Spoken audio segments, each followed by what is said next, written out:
Can I leave? Can you handle this? Do you need me here? We should run it through the panel. Because there's some things I have to get done. Should we take a vote on it? Oh, come on, you guys. You can speak for me, Gordy. Okay. You can't speak for you. If Lois remembers my name, I I'll let gotta her drop go. this off right away. I gotta go over by the land office. She's avoiding it. She's avoiding it. Rose. If Dolores remembers my name, Ah! I'm Mike. We are. Any questions? No, All set, huh? all set, I think. I hope. Okay.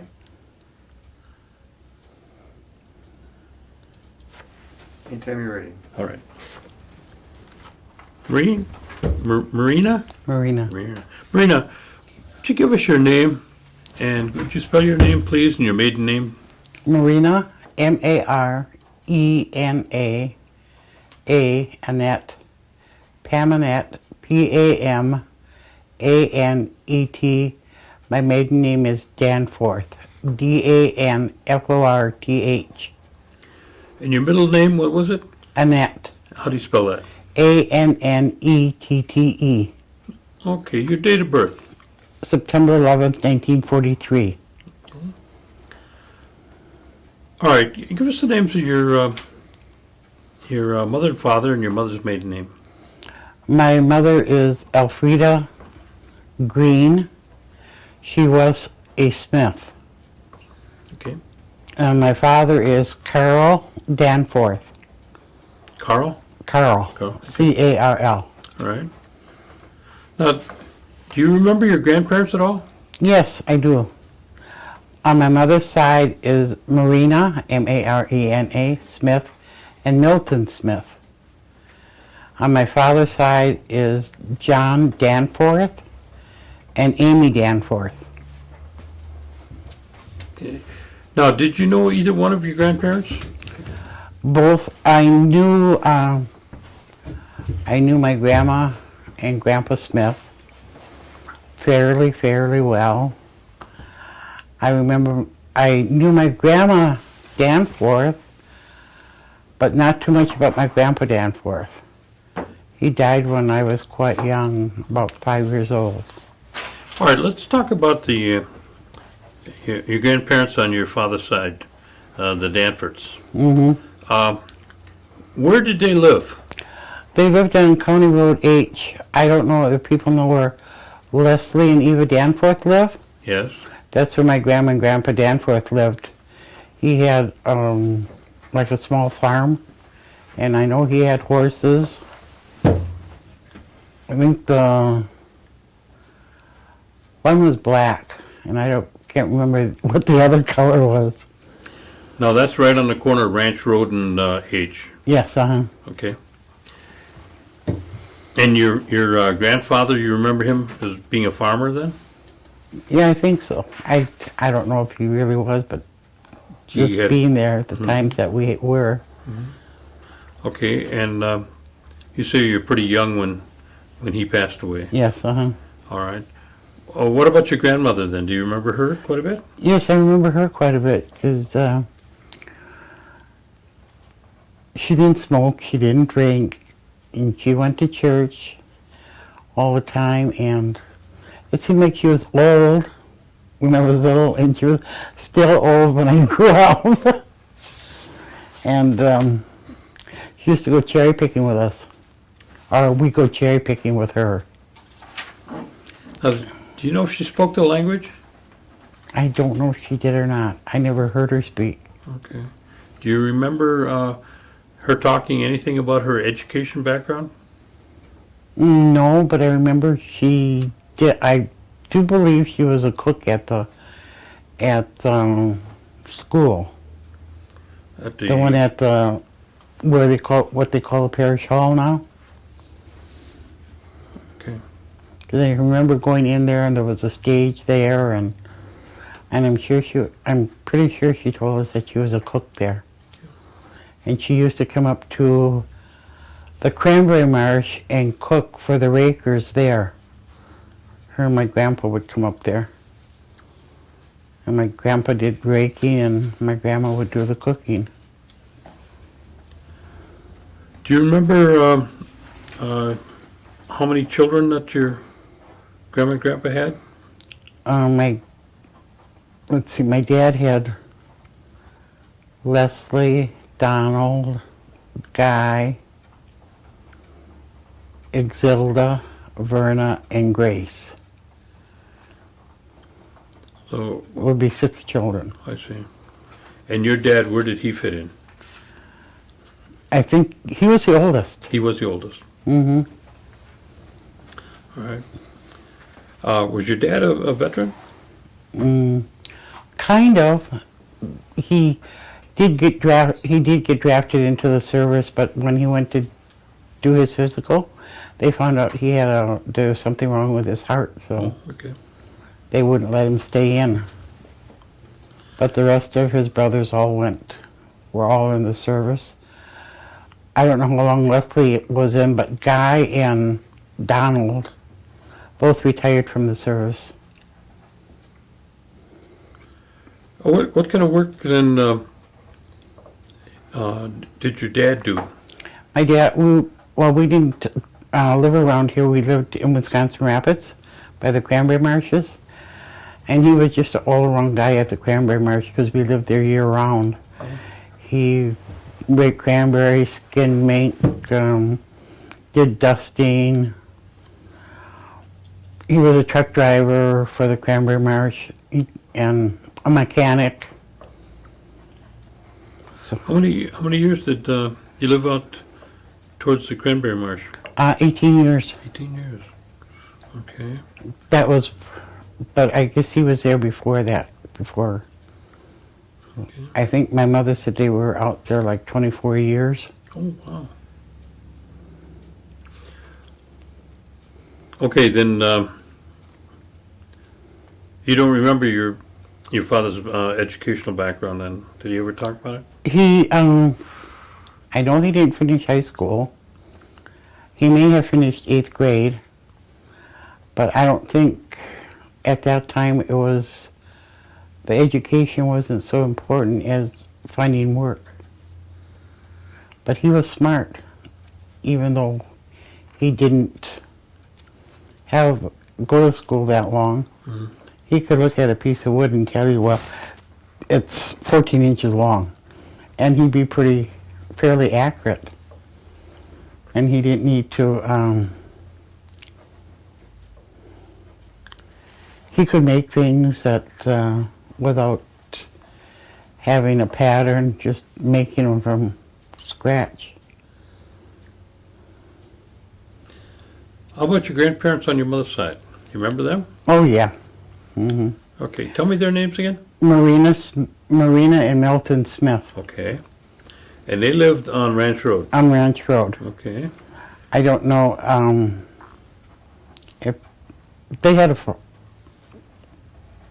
had land there, and my grandpa had some cows, and he had 2 horses, and they raised chickens, and they raised pigs, and he had he planted corn, beans, potatoes, cucumbers, and he had a raspberry patch. And he had a few rhubarb plants. Now, what's your, you don't know what his educational background was? No. Do you? Okay. Did he speak Oneida? Yeah. Mm-hmm. And was he involved in tribal politics? No, not No? not much Okay. at all. Okay.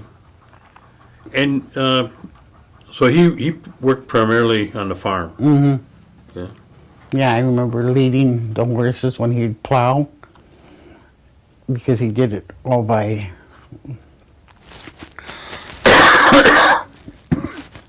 without machinery. And I'd have to lead the horse down, make a straight row, and I was always afraid the horse was going to step on me. And he said, "No, they won't step on you." And then we used to help him with the corn, taking it off the stalks. I don't know what you call that. Snapping corn. Snapping corn. Because he had a lot of white corn. And then I can remember us shelling it. And then when my grandma got ready to make cornbread, I remember grinding it. And he'd say, well, that's not enough, you gotta grind it some more. And we grind it and grind it and grind it. And he always had the same thing for breakfast, oatmeal and saltine crackers and peanut butter. Oh, that's a combination, isn't it? And his cows, I tried to learn how to milk, but it just never worked. And then I always was afraid that the cow might kick me, so that didn't help matters any. And he did sell milk in the cans. They'd have to put that out in the morning for somebody to come and pick them up. But that's where they got their milk from, was from the cows. But my sister and I didn't drink it. We didn't. We were city store milk drinkers. Well, it does have a different taste, though. Yeah. Mm-hmm. Yeah. You made cornbread. Did you learn how to make cornbread? No, I didn't learn how. Did you learn how to make corn soup? No, I didn't learn that neither. But we learned how to pump water when my grandma was cleaning it with ashes. So we pump, and she'd wash, and I'd do it again, so we did it again. There's a lot of work to it. Mm-hmm. Well, tell me about your grandma. My grandma, I don't know how far she went into school neither. I don't think we ever discussed that. I know she didn't smoke, and they used to go to the Methodist church, or my grandma went to the Methodist church. My grandpa went occasionally, and I can remember when we come out to Oneida, my uncles and I would take the sled and sled to church in the winter time. And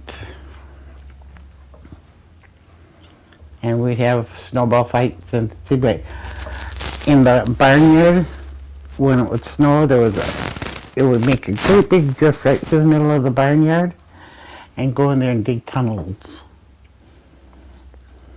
And that was a lot of fun. And I remember my grandma telling us, well, it was time to take a bath. Then we had to haul water in and put it in a boiler, so she used a wood stove. And she had the oven up on top and the ovens on the side and that water reservoir on the side. So we'd have to haul water for that and wood for that. And she made homemade bread all the time. Every time we would come out here from Wisconsin Rapids, I hope Grandma's got bread. And we used to go cherry picking with her too. Because my grandma and grandpa would go and take us kids along. About how old were you when you went cherry picking? I think I started when I was about 8. Did you go quite a few years? Yeah, until I was 18. Oh, you did? Mm-hmm. Well, that's a lot of years. I went to the same orchard all the time. What was the name of it? Almonds, And where were they in outside of Fish Creek. south or north? South. South. Okay. I think I knew where it's at. And the people there, Eric, and I can't think of the lady's name, Paula. He was kind of like a European, Mm-hmm. had an accent. But anyway, for some reason, my grandma and grandpa and my mother, they really took a liking to our family. So when it was time to leave, they'd give us cherries and my mother would send them cranberries. So we kind of exchanged. And then they took a liking to my one uncle, and they treated him real good. Which uncle was that? Robin. Well, Raymond is his name, but we Raymond. always called him Robin. Mhm. And I never did call my uncles uncle. They were always by their first name. They were more like my brothers than my uncles. So your grandmother was pretty much of a home person, Yeah, working around the mhm. house and taking care of all the. She did laundry by wash machine, and we had all water in, heated up, and she hung clothes outside. Even in the winter time, they come out stiff, but and in the mornings, before we could get up, my grandpa would start a fire and he'd open up the vent that went upstairs. When it got warm, then he'd call us down. Then we could get up. Now, your mother and father, I mean, it's your mother. How many brothers and sisters did she have? My mother had two sisters, and Robin, Irwin, Dean, and Sal, and 4 brothers.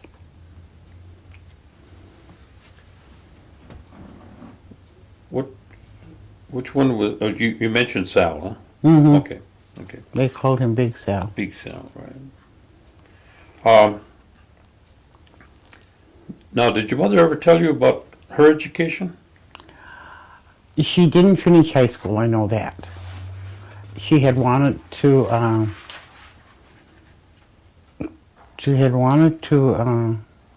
go on to school, but I don't know, it was money or something else that kept her from going. Now, did she speak Oneida? No, mm-mm. And your father, he didn't speak Oneida? No, my father didn't either. And how did your mother meet your father? Did she ever tell you? I really don't know. We talked about it, but I don't think I remember. And then how many were in your family? I have one sister. Just you and your sister? Mm-hmm. And how old's your sister? My sister's 2 years younger than I am. 2 years younger, okay. Now, and you were both, were they living out by the Cranberry Marsh when you guys were born, or? No, we were both born in Green Bay. Oh, you were back here? I was born at St. Vincent's, and so was my sister. Okay. And then you moved out to the Cranberry Marsh? Then we stayed with my grandma and grandpa Smith for a while, and then my dad had been at the Cranberry Marsh, and then he came after my mother, and I think they took my sister back, and I stayed with my grandma and grandpa, went to school for first grade at the school. And where'd you go to school at? At Chicago Corners, Okay.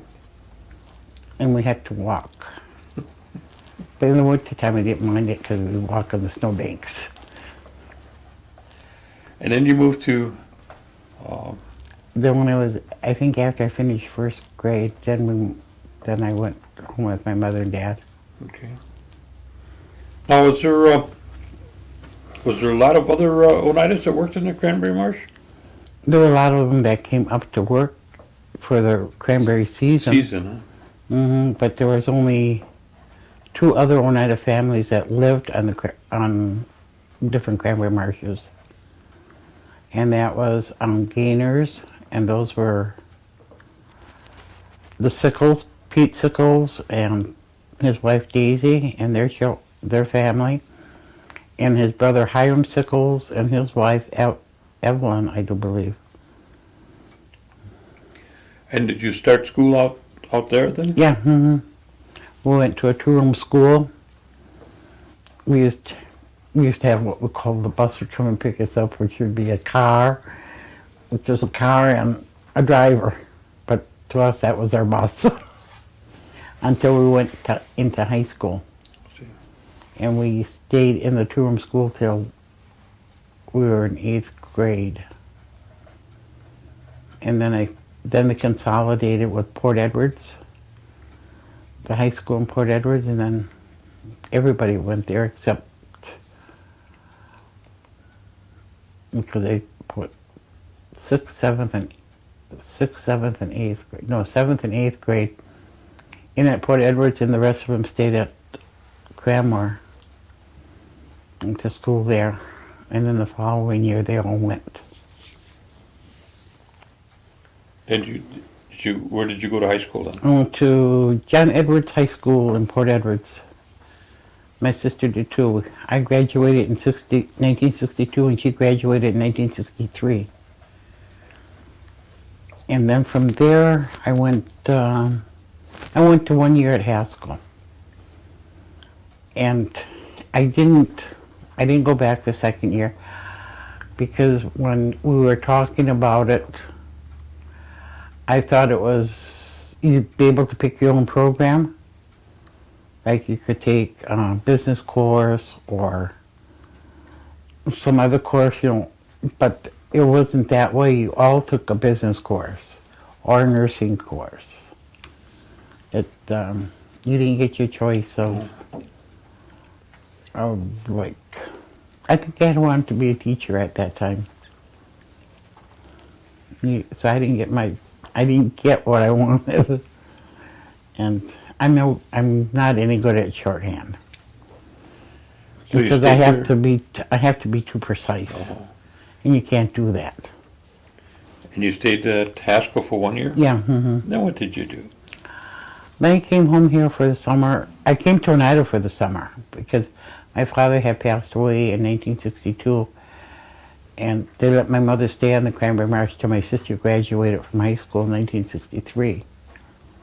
So when I left Haskell, I came to Oneida. And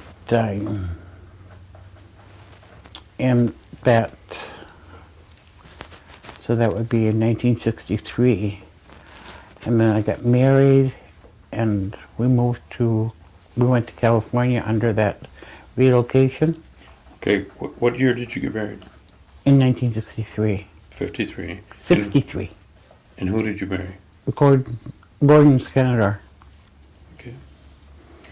And you got married and then you moved to California? Mm-hmm. Okay. We stayed there almost 2.5 years, but apparently Gordy got homesick, so he came back here, and he left me out there. So he'd send for me. Well, he never did. So I sold a lot of my things that I had, and my mother sent me some money, and I got a bus ticket and came back home. But I stayed with my mother and stepfather, Alan, for maybe a month at the most. So I never really did go back home. Yeah. And then after that, I moved to Milwaukee. I was in Milwaukee for 23 years. When you went down to Milwaukee, what type of work did you get into? I didn't do any work when I first got down there. My husband was working. He worked at a foundry. Oh, this is Gordon? Mm-hmm. Okay. And he Yeah. was down there? Yeah. Mm-hmm. He worked at a foundry. And then when I did start working, I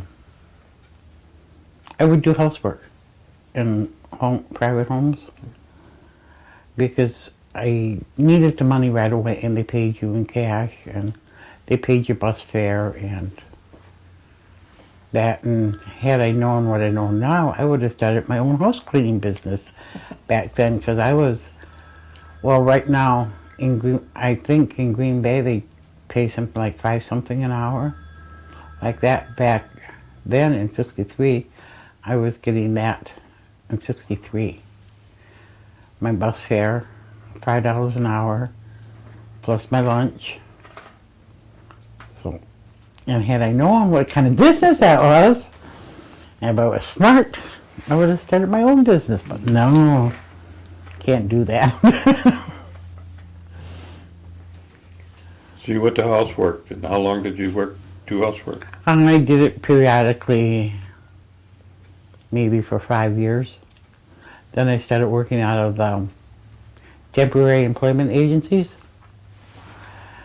And I would go work at this factory for a while, work at that factory for a while, and I don't like this. So I went back to school. Did you raise any children during that time? Yeah, I had, before I went back to school, I had 4 children. You had 4 children during that time? Mm-hmm. Oh. My oldest one is 37. And what's that? What's the name of that? Her name is Carla. And then Scott, and he just turned 35. And then Walter will be 30 in July. And Amy just turned 26. When Amy was a year, going on 2 years old, is when I went back to school. Okay. I went to MATC in Oak Creek and got an associate degree in accounting. But I did a lot of volunteer work for the schools that my children were in. From the time they started school till the time they graduated. And I did a lot of volunteer work for the church and my son's Cub Scouts. I was involved in that for 4 or 5 years because they let him start early. He was only 6 when he started. because of the way his birthday was. They had to be 7 by a certain time, and he wasn't, so they upped his age. And we had a lot of cookouts and mother and son games, and I was a den mother for 3 or 4 years. And I used to go to school and make fry bread for some of their sales. They like that. Mm-hmm. We made the most money at one of the, they were having like a book fair. And then they were selling food, cookies and cakes, and I made fry bread, and we made the most money. We made $80-some that night for the school. That's a lot of fry bread. And then after my son went to middle school, then I was treasurer for the PTA. And I did that for 2 years. And then, out of desperation to do something, I started working with the Milwaukee Indian School. And that was before they had any funding from the Potawatomis. What year was that now? Do you remember? That had to be in, let's see, Walter was in 8th grade, and he was born in 74. It's been in 82. Yeah. Like the late 70s and the early 80s. And we had what they call June Carnival. And we have a mini powwow, and I was on the committee to get donations for prizes. And one year I wrote to the Green Bay Packers and got some footballs and some jerseys. I wrote to the Bucks and got some tickets and basketballs and jerseys for them too. And then I wrote to all the tribes and asked them for donations for our school. And what else did I do?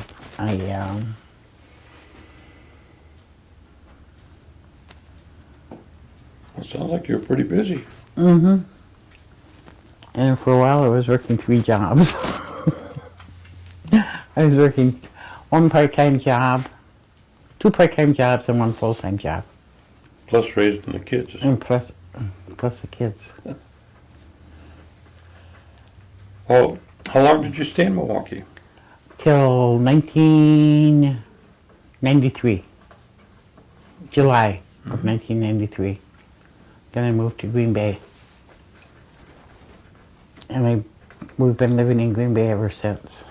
Oh, were your children pretty old by that time? Yeah, hmm three of them were on their own. Amy was still in high school. And then I had raised my grandson, and he was born in 1985, so he moved with us. I had him from the time he was 6 weeks old. I have him still today, and he'll be graduating this June. June 2nd, he'll graduate. You moved back and you moved to Green Bay then? Mm-hmm. And then what did you do? Then I started, well, I just hoped and prayed I would find a job before my money ran out. And I applied at the casino for a job, pool position for soft count, which is counting money from the blackjack tables at that time. Because they didn't have those bill receptors for the slot machines. So we just counted money from the blackjack tables and we did it by hand. That's where I started, at the casino. I see. And I stayed there I stayed in that position till 1996. And then I did a transfer to accounting. That's accounting in the casino? Yes, accounting in the casino. I was accounts payable clerk. Okay. That was 96. Mm-hmm. Okay. And I had to learn how to use the computer, which I hadn't used the computer before that. But well, when I first started there, they were doing everything on paper. Everything was all paper, their purchase orders, their method for paying bills were put on an apron, what they call aprons. And they were talking about having everything computerized, but they need input. And for some reason, I was picked as one of the people to go to all these meetings to tell what I would like to see in a computer system. So I went right through that with them. So that was very interesting. Right at the ground floor then. Mm-hmm. And when they had the upgrades, I didn't, I went to all the meetings for that too. I mean, I was really on the ground floor because I had to, after we got through with all that, then we had to take like a test. And even though I was accounts payable, I had to show that I knew how to do the purchase orders and intertribal billing and the shipping and receiving. So it wasn't just accounts payable. But I don't think I could I don't remember how to do the shipping and receiving or intertribal, because we didn't work with that. We worked with just the bills from gaming. And we paid those. And then, for some unknown reason, I may as well tell the truth, I was terminated from my job. And I appealed it, but I didn't win my appeal. So then I did collect unemployment for about a year and a half. And then I decided to check into this Title V. And now I'm a Title V worker at the senior center. And I've been there about a year, and it was a year in January. So almost a year and a half. What's the responsibilities of a Title V person? As a Title V person, right now I'm working on the computer. I do the email. I open the emails up, check them, and if it's important that needs to be saved, I will save them. Otherwise, I delete them. I make copies of them and put them out for other people to read, and for the supervisors. And then I do memos. I do a meal count.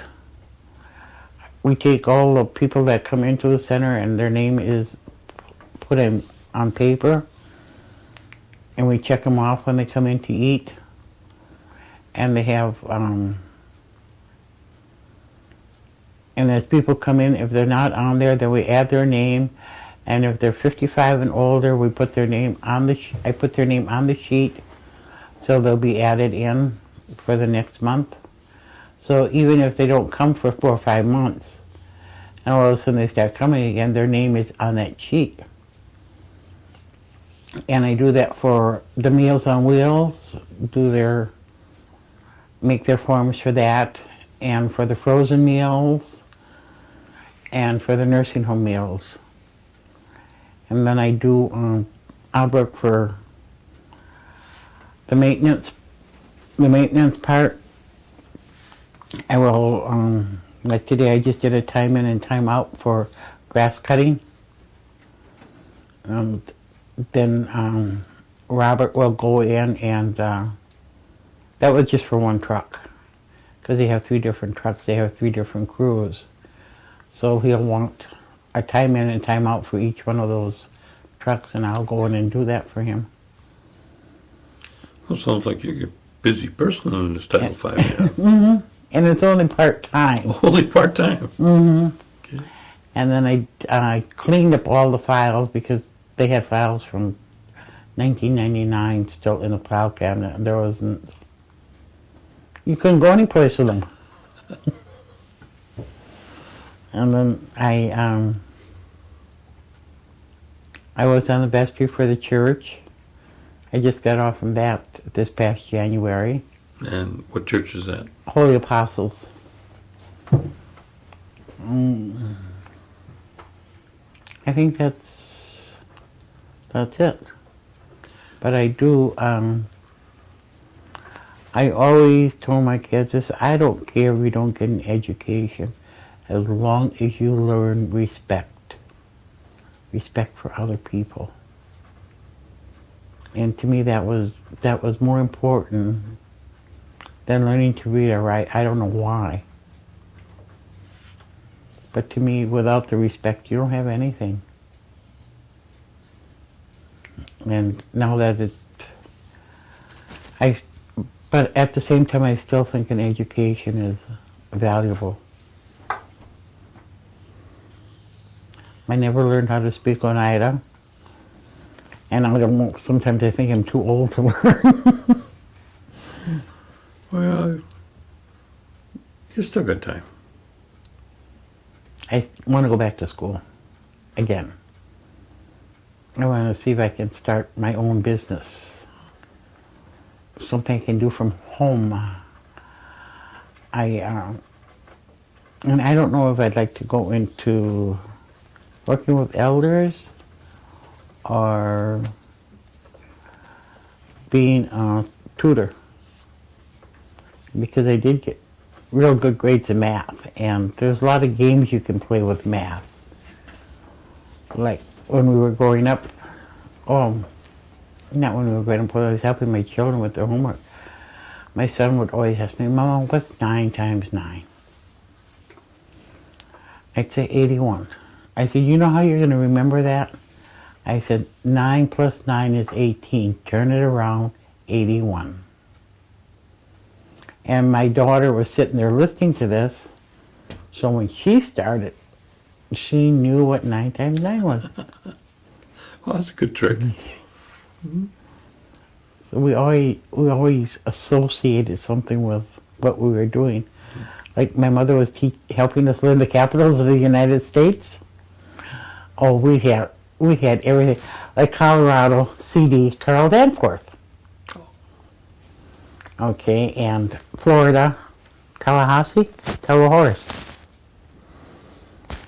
And Maine was Augusta, but I can't remember what clue we gave for that. And for Louisiana, Baton Rouge. Rouge. Oh, okay. Oh, sure. Sure. And on the Cranberry Marsh, there was this black guy. I mean, he was really black. And his name was Jackson. So for Mississippi, if we forgot what Mississippi, well, he works here. Well, that's a And- good trick. And Kentucky was Frankfurter hot dog, another name for a hot dog. And so that's how we learned the capitals. All the capitals. Huh? Oh, that's a good way to do it. I mean, that's one of the games that we played. How many grandchildren do you have? I have, counting Peanut, the one that stays with me, I have 1, 2, 3, 4, 5, 6. The oldest being 18, the youngest being, he'll be a year old. Well, you got quite a range then. Mm-hmm. On all the experience that you have and the things that you've seen, what kind of recommendations would you leave for our youth? To enjoy yourself. Don't, I mean, you can work, go to school and everything, but enjoy yourself. No matter what you do. If for some reason you're not good in math or science, think of it in terms of math. Think in terms of, would you like $1 or a fourth of $1? And in science, use science every day. When you walk, you got friction. When you drink water, you got a motion that force that's in motion. So it's just your entire education is involved around your everyday life. And you don't have to be a super great straight A student to understand that education and life go together. And it does, when you stop and think about it. It's true. It's true. Because somebody was asking me I don't know who was asking me, and I said, well, you use science every day of your life. When you sleep, when you walk, you're moving you're moving matter when you walk, because you're taking up space. So it's just, I don't know, it just comes natural. And you're giving off body heat in the winter time, so you're radiating something. So it just never ends. You can make school a game. It's true. And especially when you're in sports, or even if you take musical instruments, band or something, you're still using force. You're still using science, because you got to blow. Mm-hmm. Well, is any areas that you feel we didn't cover that you'd like to cover? I guess some of the things my sister and I did when we were smaller. Some of the things my sister and I did. Because I remember staying when I stayed with my grandma and grandpa. We went hoyaning. And we'd walk, snow would be up to our knees. And we'd be cold out, and we'd go hoyaning anyway. And it didn't seem like it was cold. And then, I can remember going with my grandpa. He'd get the horses out and hook them up to the sleigh, and we'd have corn in there. And I don't know where we'd go with the corn, but we'd go someplace and come back, and we wouldn't have any corn, but we were still in the wagon. I remember that. And I remember walking back and forth to school. I remember having to haul water in. And I remember my grandma had a chicken, a rooster. For some reason, that rooster didn't like me, because every time it seen me, it would chase me. And my uncles taught me how to ride a bike in one day. And And my sister and I, we had TV, but not till a little bit later. But we made up our own games to play. We didn't have somebody, we couldn't go to the store and buy a game. We had our own, so we'd make up our own games. We'd make, because there were just the two of us, so you can't play too many games with the two of us. But one of the games we used to play was like Cowboys and Indians between the two of us. And that's kind of hard to do too. But one of the things I do remember was that I was telling her, I said, well, pretend you just come into town and I'll be this statue. I said, and then you come and stand in front of me and say, boy, that looks like the guy I just shot. So she said, okay, so we did the whole, planned it out what we were going to do. So she came up to me and she stood in front of me. She said, boy, that looks like the guy I shot. And she just stood there and looked at me and I went, boo! And she started crying.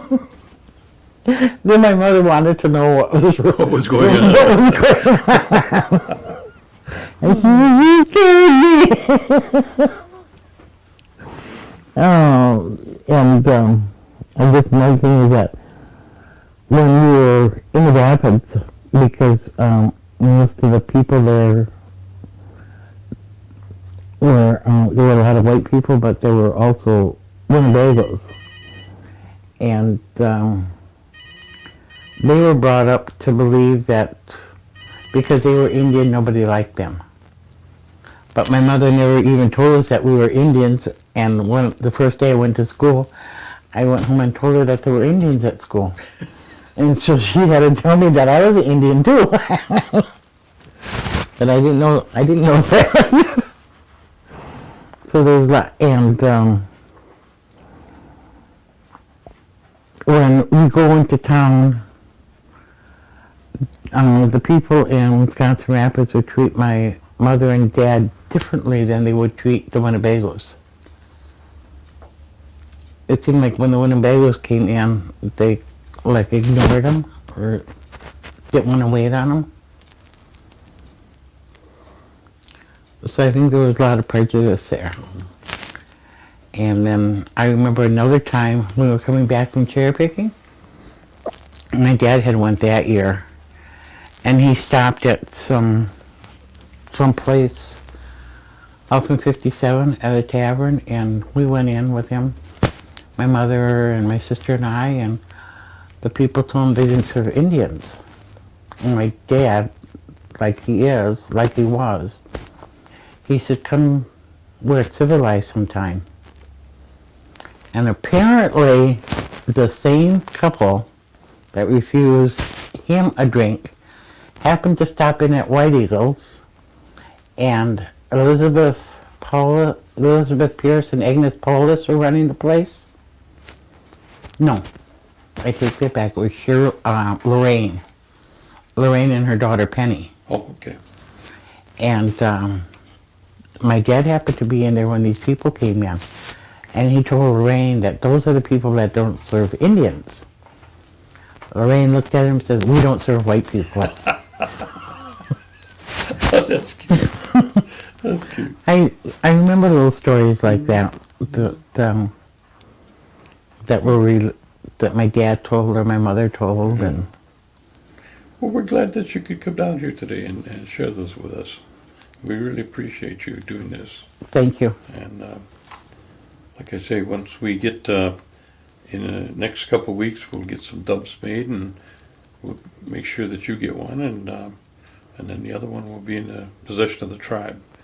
Okay. I think they'll be able to use these for the future for the children. Well, thank you. Thank you. Okay.